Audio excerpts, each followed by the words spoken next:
Assalamualaikum warahmatullahi ta'ala wabarakatuh. I am Princess Arman and today I'll be going to discuss to you the environmental protection.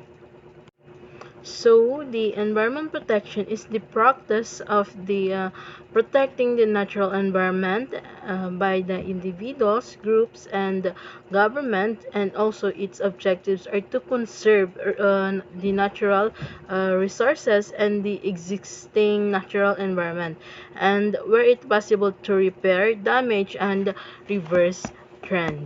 So, ito na yung pagsiservisyo natin sa ating environment. So, as an individual, malaking tulong na din yung pagtapon natin ng basurahan sa tamang lalagyanan or di kayo yung pagdampot natin ng mga basura sa rivers or sa dagat. So, madami tayong magagawa to protect our environment, and a lot of you are familiar na din. So, for example, is the reduce, reuse, and the recycle, and also the planting. So, sa pamamagitan ng planting is napakalaking tulong na din yun sa ating environment dahil sa panahon ngayon is nakakalbo na yung kabundukan natin, and sa pamamagitan ng planting, napapalitan yung mga kahoy na nawawala sa kabundukan natin. So, there are three approaches to the environmental protection. So, the first one is the voluntary environmental agreement. So, pag sinabi nating voluntary environmental agreement is the agreement between the government and the private entities. So, their aim is to promote environmental protection. So, the example of the agreement that Philippines has entered to is the Convention on Biological Diversity.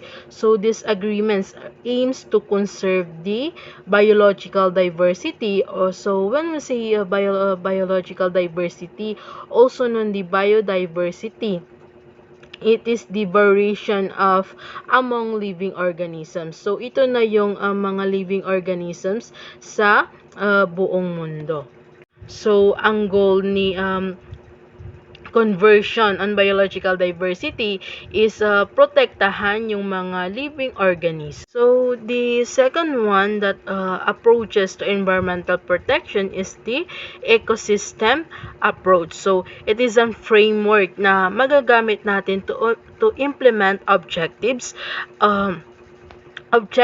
of the Convention on Biological Diversity. So, kabilang na dito yung pagtatrabaho or let's say na pagmamanage on different issues sa environmental context. So, for example, magagamit natin itong ecosystem approach to manage fisheries sustainably. So, kumbaga, nakakatulong ito to reduce overfishing and to protect the marine biodiversity. So, the last one of the approaches to the environmental protection is the International Environment Agreement.